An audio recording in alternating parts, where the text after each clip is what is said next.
My name is Leon. It is not my first name, but it is the name I have chosen, because I believe I have been chosen for a higher purpose by the goddess Iomadai. When I was young, my village here in the Stolen Lands was destroyed by the cult of Lamashtu, the mother of monsters, patron deity of goblins, hydras, chimeras, and all manner of horrid beasts. I watched as they destroyed everything I loved, my friends, my family, even my dog. From there, I struggled, starved, to make my way towards Restov, where I was taken into an orphanage. There, I wasted away, a broken child who no one wanted to adopt. Then, one day, a man named Vance the Lion, clad in steel and brandishing a longsword, came into the orphanage and asked if there were any brave enough to serve Iomadai, the Crusader goddess. I thought of everything I had lost, and stricken with tears, I volunteered myself. I would avenge the ones I had lost, and protect all that was good and right in the world. There would be no more villages like mine. I took my vows. I swore myself to the path of the Paladin. Then, once my training was finished, I was given a most curious offer by Jamandi Aldori, a local sword lord. Greetings, fellow adventurers, and welcome to Pathfinder Kingmaker. That's a little bit of a role playing for you there for the character that we're about to make. We're going to be doing a let's play of this game on what I would consider to be a standard difficulty, just to kind of get a feel for the game. Maybe complete it, although I'll probably complete it off video first before I actually beat this let's play. Truth is, this is a very long game, and if I complete this, it will be a very long series. But I have so many people from my guides requesting that I do this that I just wanted to go ahead and give it a shot and make it. We'll see how far we get.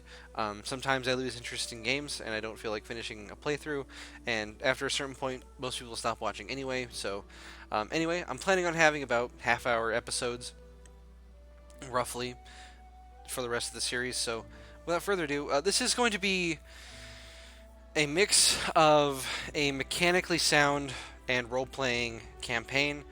We are going to only use the out of the box story companions, which, while not ideal in my opinion, I understand most people are probably going to want to see, if only to see me actually build them myself. But you can also consider this playthrough to be kind of, at least for the early game, sort of a walkthrough on how to get a good start in this game without having to suffer too awfully much. But that being said, let's go ahead and start a new game. So we're going to go ahead and we're going to play on challenging difficulty, but what we're going to change is we're going to have normal enemies instead of more challenging ones, and normal enemy difficulty. This makes it more like the pen and paper experience, and enemy stats aren't so inflated that, like, it's just not fun to play in my opinion. But the rest of these stats, normal critical hits, no death's door, people can actually die, etc., will still make the game plenty difficult. Now I am going to take a second here to work on a portrait. I do have the custom portraits mod installed from the Steam forums. If you look at the Steam discussions for this game, there is a very easy to install mod where you can get custom portraits. I'm going to go ahead and take a second to find one, because it does take a second to browse through it, but it won't be more than a second for you guys. Okay, so we've got our portrait. I quite like this one. We're going to go ahead and roll with it. It's really got that holy energy, but like that kind of divine, righteous fury to his face that I think is going to carry us well throughout the game. Now, for this actual backstory, I do think human is the way to go for actual role-playing purposes. If we were trying to build the best kind of paladin that we could, we would go with an Azamar, and specifically a Angelkin. So if you want to kind of build a better paladin than what I'm going to do here, you'll probably want to roll with that. But this human is still perfectly serviceable, in my opinion. Let's go ahead and pick our. I think the standard body type is fine. Let's go and find us a strong face here. Well, we're gonna need a big beard. Maybe not that big. Maybe we do go that big. It's kind of what the portrait has, right? And like kind of a longer hair there. I think that works. Well, maybe. Let's see. It's a better shade of brown right there, I think. And then good for skin tone, and yeah, okay. I'm good with this. Then let's go ahead and Get into Paladin here. I'm just going to roll with the standard Paladin. What I will say is I think all of the Paladin archetypes are really well balanced in this game. I don't think any one of them is necessarily better or worse, just different than others.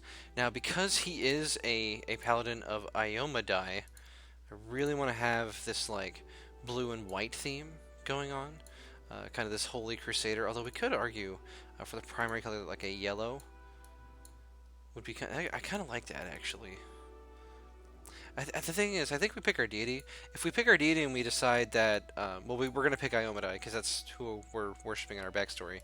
She's kind of the crusader goddess of Pathfinder, and we find that her, like the colors are a little bit different. Then we'll roll with something else. I think this is good. I think this is like good for like a holy like paladin. Not that it really matters because the second we slap on armor, it's gonna change anyway. But you know, for now, we want to keep it a certain way. Okay, so we're going to go ahead and put our bonus score in strength, I would say. Start with a 19 in that. We're going to go ahead and try to get our wisdom up to a 16 there. We are going to dump our intelligence, and I know, shouldn't dump because it's min-maxy, but I want to make a good character that's going to be really solid for us here. So let's go ahead and do that. And then, if we really wanted to, so we could do something like... We could do something like this, would actually not be terrible. That way we get 1 point of AC, 1 point of wisdom. Only downside is we're down 1 point of strength later in the game, but I suppose it doesn't really matter all that much in the grand scheme of things. But yeah, this is a perfectly serviceable starting spread. Nothing really horribly wrong here. We're missing out on 1 skill point compared to having a regular intelligence, so I don't really consider this to be like game breaking. It is a little min-maxy, but you know, it is what it is. We are going to put a point in persuasion. We want to be able to talk to people. It's going to be a big part of our character, and I think this character is going to have a lore religion as well. I think that this is a very good like roleplay thing for us to have here because he kind of devoted his life, Leon did, after becoming a paladin, after his village was slaughtered, and he's given a new lease on life. But he's he's just a farm boy, right? So he's not that intelligent, and that's how we're gonna reason that. Okay, for feats, first level, we're gonna run the thing is with the paladin is that it doesn't really matter what weapon we run, so we can actually run like multiple weapon sets here. But whatever the case, running power attack I think is going to be useful whether we're using a sword and shield or using a two-handed weapon. So we will have that option, and then for a second feat, toughness might be good. Reason that we might want toughness is simply because, specifically, if we don't have toughness, our hit points are going to be a little bit lower than what they could be. In fact, if we go back here and fiddle with this a little bit, the thing is, we can't actually get to 16 con without dumping one of these other stats. So I think I do stand by this stat spread. Getting a bonus to reflex and will saves is nice. The +1 AC from dexterity is nice for when we'll be wearing heavy armor, because we will be. We're a paladin after all. We won't be doing weapon focus, even though it would make sense for us to run a weapon focus with like a longsword. We might take it later. For right now, I don't really want to take it. But I don't... Just trying to think of any feats that would be better or worse for us here. Iron Will is not exactly necessary because we're immune to fear saves, so it's not as big of a deal. Plus, we get our charisma bonus to our saves, so it's not like we're going to be hurting for saves anyway. We'll be getting a +3 to each of our saves, which is kind of crazy. We could get Cleave off the bat. I don't think... Let's see. What does Cleave finish? What do we need for that? That is... Oh, we need Cleave first. We need regular Cleave first. Okay. So if we wanted to go full offense, we might take that. I think for now, we might take Armor Focus, because we're always going to be wearing armor, whether or not we're using a one-handed or two-handed weapon. So let's go ahead and take Armor Focus for our second feat with heavy armor. And then we want to worship Iomadai. There aren't really colors for her, so I guess we just won't worry about it that much. We don't have any spells yet. Paladins unlock spells starting at 4th level. And then Pious, I think, is going to be the voice we go for here. Strike as one. Yeah, that works. And we are Leon. the brave. And we're lawful good, because paladins can only be lawful good. What is our birthday? Now that is an interesting question. Not that it particularly matters, but let's say we were born during a harsh winter. Say like the 15th of Kuthona, where it's really cold, and we're a harsh, paladin for that reason. So anyway, again, our colors probably aren't going to matter all too much because we're going to be wearing heavy armor most of the time anyway. But anyway, so that goes. That completes our paladin here. Now, the reason I'm playing a paladin is in part because I've seen a lot of people request a video on how to build one, and so I thought I'm probably still going to make a dedicated video to building paladins specifically, but I wanted to do a let's play for one as well because I know it's something people love to see, and it's a class that I myself don't have that much experience with, so I wanted to go ahead and give it a shot for myself. Now, what are some of the things about the paladin we should know before we get started here? First of all, we are restricted to lawful good alignment. We cannot be any other alignment. Have to be lawful good. We can wear up to heavy armor, use martial weapons, as you would expect from a martial class. We can smite evil once a day, and we can do this more times per day the more we level up, which is awesome. On top of that, there's not much, really, all that much more to the class at the moment. As we continue to level up, we get a lot of defensive abilities as a paladin, but our offense isn't exactly lacking either, and we get a lot of unique special things, specifically geared towards destroying evil things, of which there are going to be plenty in this campaign. So, without further ado, let's go ahead and get started. Now, one unfortunate thing I will say about this game: there are a lot of load screens, and recording software makes the game not run that well in the first place. So I may be contemplating pausing recording when loading screens happen, specifically for that reason.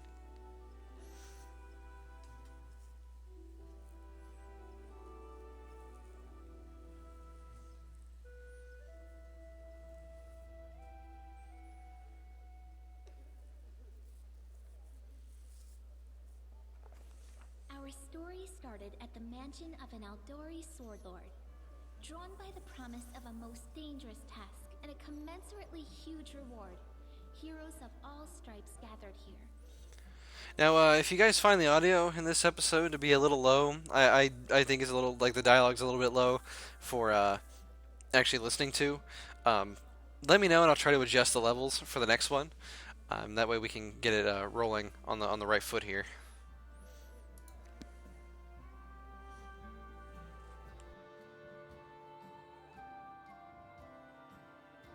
Where are they? This is taking forever.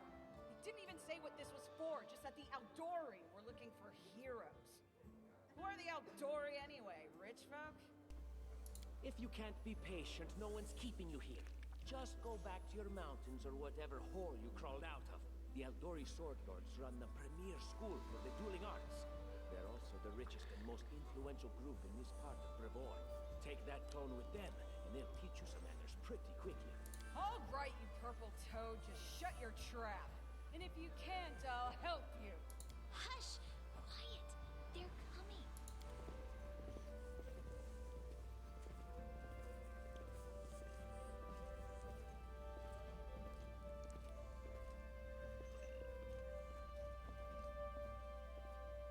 Greetings, everyone. I am Sword Lord Jamandi Aldori, and this is Lord Mayor Yosef Selimius of Restov. Welcome to my mansion. We thank you from the bottom of our hearts for responding to our call. You may be few, but that's unavoidable. We need only the best of the best for this task. And I see true heroes before me, strong and fearless, exactly what Restov needs. Thank you, Lord Mayor. Now, to the point. South of here, just beyond Brevoy's border, lies a region known as the Stolen Lands. This is disputed territory, and while it's long been claimed by nearby states, it's never been truly taken. I won't bore you with the legal technicalities. Suffice to say that anyone with enough courage and power to seize the Stolen Lands and name themselves Baron or Baroness, claiming dominion, well, None of the neighboring states would be able to challenge it. Of course, Restov would be first to recognize the legitimacy of this new state, as well as the noble title of its founder. Unfortunately, one serious obstacle stands between you and this title. A gang of bandits holds sway in the Stolen Lands. Their chief, who they call the Stag Lord, considers himself the rightful owner of these lands, and no one has yet been able to challenge his power. Bring me his head, and you'll be able to return to the Stolen Lands as their legal ruler. Any questions? Well, there's a whole team of us. Who exactly will receive the Baron's title? I will, of course. I'm the leader of this team, after all. Don't worry, though. I'll make it worth your while to help me. We haven't yet begun, and you already speak of divvying rewards. What makes you think we'll even succeed? There's little point arguing over who gains the title when we'll most likely lose our lives there. If I may please answer the question. She takes a long pause, waiting for the voices to die down as everyone directs their attention towards her. We believe you're all equally deserving of a noble title. Over the course of your expedition, it will be up to you as a team to decide which of you is best suited to rule. Oh, let's see. I mean, I don't know that we would be questioning pretty much any of these other things, like character-wise. Like we, as a paladin, we understand like why we don't want the Stag Lord to be Baron because he's kind of a bandit. You know, it would be bad if he was a Baron because he'd be evil running in his country, right? We don't really care about her generosity, but I suppose we might ask that. So, you're helping us found a barony. What do you gain from such generosity? Don't ask stupid questions. Why should you even care? What they have to gain and why, that's for Lady Aldori and I to discuss. It's none of your concern. Your only concern is to swing your sword around or whatever it is you do. Of course, we stand to benefit from this enterprise. But if you're concerned that we intend to rule your country from afar, using you as a front, well, please know that these concerns are unfounded. Let's just say that we have a strong interest in the region's stability. We have need of a ruling power we can negotiate with, not bandit gangs and monster hordes. Well, it's as clear as day then. Excellent. You venture forth tomorrow. For now, you can take some time to get to know one another better. Or you can head straight to your guest rooms to get some rest. You'll find we've already prepared supplies for you there. And thank you again for agreeing to take part in this expedition. I wish you luck. Thank you again, with all my heart, for replying to this call. The flare in your eyes reveals your courage, the unshakable will that distinguishes true heroes. I look at you, O champions of Restov, and doubt not for a second that you'll be victorious. So venture forth toward your feet, go, and return in triumph. Hi, my name's Lindsay. I'm a bard, though this is my first real adventure. So, shall we go teach this Stag Lord a lesson? I'm Leon the Brave. Pleased to meet you. Likewise. Actually, I also wanted to ask you something. How do you feel about this Tartuccio fellow? I think he's pretty obnoxious personally. He appointed himself head of the team, and he's just after the Baron's crown, or whatever it is Barons wear. Doesn't matter. I don't like him. I think you should be team leader. When I first saw you, I couldn't help but think, now here's a real hero. Someone who'll be praised in poems and songs. This is the person I'll write my book about. Wait, a book? Damn, I should have led with that. Please, just let me explain. You know what the trouble with most heroes' biographies is? They're always written years later, based on the tales of, best case, people who saw things from the outside. Worst case, someone heard about it from their brother, who heard it from their friend, who heard it from their cousin, and so on, adding a new batch of lies each time. Every time I read about a heroic journey, I think to myself, why didn't they just bring a bard with them to write it all down properly? And then I thought, I could be that bard. I just needed to find a suitable hero and volunteer to follow along on their glorious adventure. A great plan, huh? And here we are, with a heroic journey lying before us. Who's going to be the hero? Some dwarf who keeps muttering about how we'll all die? Or maybe that horrific scythe lady? Or God's forbid, Tartuccio? No way. Oh, that's not a bad plan. It's settled then. I'll accomplish the feats, and you'll write them down. Deal. All right. I'm going to my room to write about tonight. See you in the morning. All right. So to kind of talk about the political backdrop that we're dealing with here, we're in kind of the eastern part of the country, the general region that we're in a city called Restov, which is part of a larger kingdom called Brevoy. Now, in case it wasn't sort of implied in the actual conversation that we were having there, um, Jamandi Aldori, the leader of the local sword lords, as they're called, they're this ruling elite warrior caste of people who focus on using like dueling swords, which are a very specific kind of weapon. She is appearing to give a very generous offer. You know, if you can clear out these bandits for us, then we'll let you become a baron. You'll become the owner of the lands that the stag lord currently is ruling over himself. Now, the thing is, it's maybe not so thinly veiled. Is that the reason that she's letting this happen is she's not having to give any actual money or resources to the person who's clearing out this like menace, because the Stag Lord is a menace to trade, and these untamed lands are causing all kinds of trouble for trade and so on.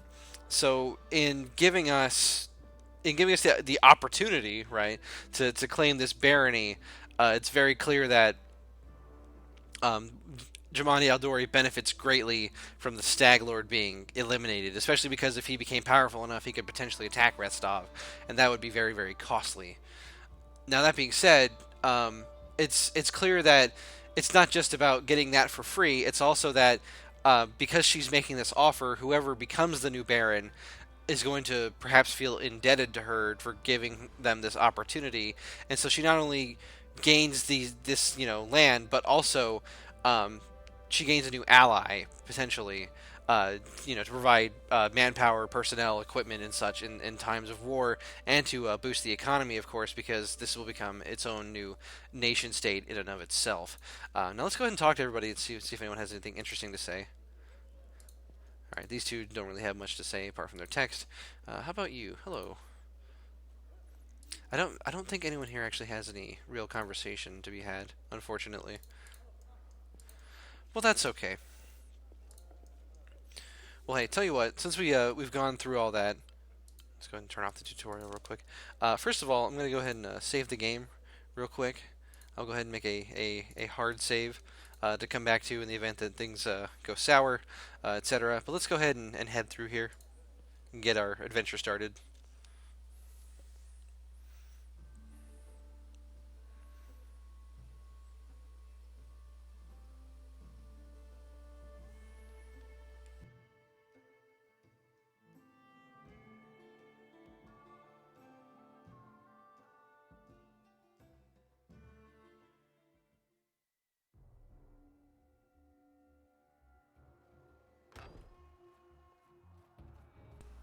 Help! Help! What's going on? The mansion's under attack. We need to help. Some villains broke in and started killing everyone. I barely made it. Hurry, we have to help the guards fight off the attackers, or we'll all be cut down one by one. As if to lend credence to Lindsay's words, a scream echoes from the hallway.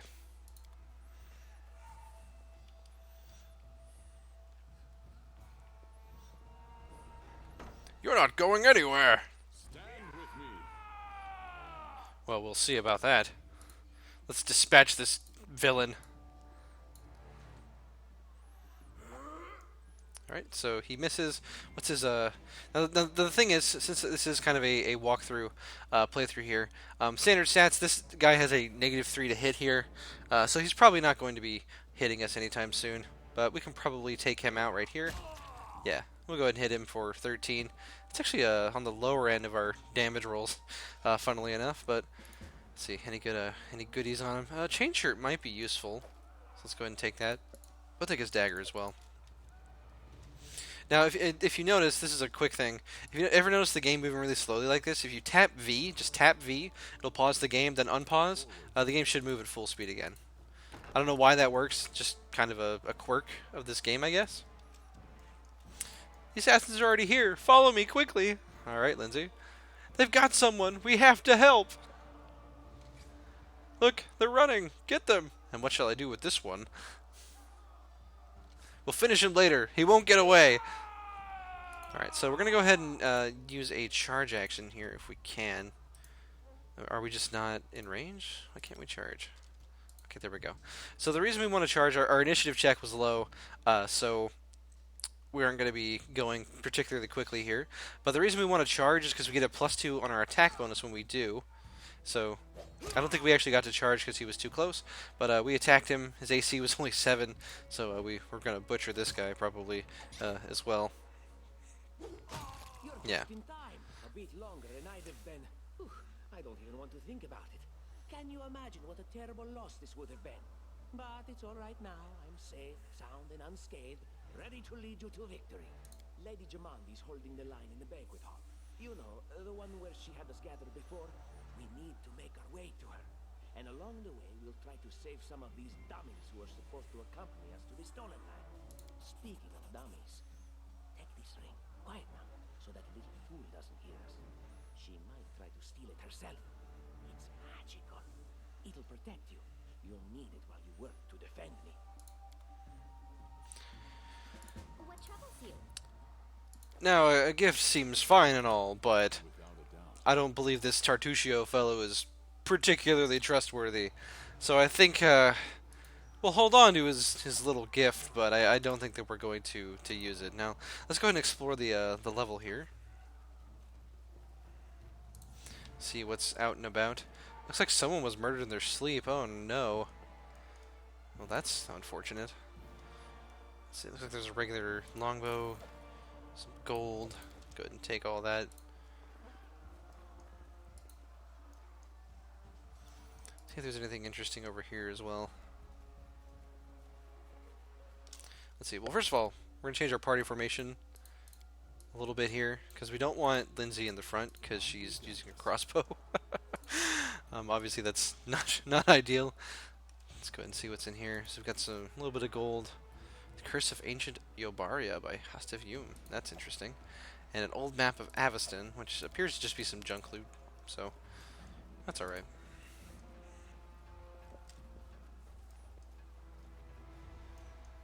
Now here at first level, they've made this opening level a lot easier to deal with compared to when the game launched. So we're probably not going to have to utilize many abilities here. There will be a couple points where it gets a little bit tougher. We'll be activating abilities and such. But for the time being, I'm pretty sure we're just good to go. So let's just go ahead and try to get through this level quickly here. Alright, so because we're surprising them, we can actually use our charge action before they're ready. Serves you right. And our charge was stopped, unfortunately, but again, these guys are pushovers, so we can just go ahead and chop them up. Bring these evildoers to justice, I mean, of course. And they've got a lot of potions on them. Well, that's very useful for our purposes. We won't bother taking the weapons and armor because that will impact our encumbrance, and they're not really worth the weight that they take up. So we're just going to go ahead and leave those alone. I'm going to give most of our potions here to our Paladin, and we'll give 2 to Lindsay. We'll go ahead and... well, Tartuccio's already got 2 of them, so I'm not worried about him. But, alright, next room. I don't believe there's anything else in here, so... Okay, so let's see if Lindsay can unlock this door. Oh, apparently it was unlocked. Alright. Oh no! Is everyone dead? Pathetic. They couldn't even defend themselves, but they thought they could conquer the stolen lands. You know, I don't like the way that Tartuccio speaks. He's not exactly treating the common people with some or former comrades with any amount of respect, and that's not really sure that's someone I want to spend a lot of time with. You know, as per my beliefs as a character. Well, anyway, we're hitting a 30-minute mark here. I think this is a nice place to kind of stop while we're, in the next episode we'll go ahead and continue through this invasion of the Aldori Mansion. But I hope you're enjoying the series so far. If you have any feedback, of course, be sure to comment, like the video so other people can see it as well, and subscribe if you want to see more in the future. And of course, if you want to donate, I do have a Patreon link in the description. Thank you for watching. I'll see you in the next one.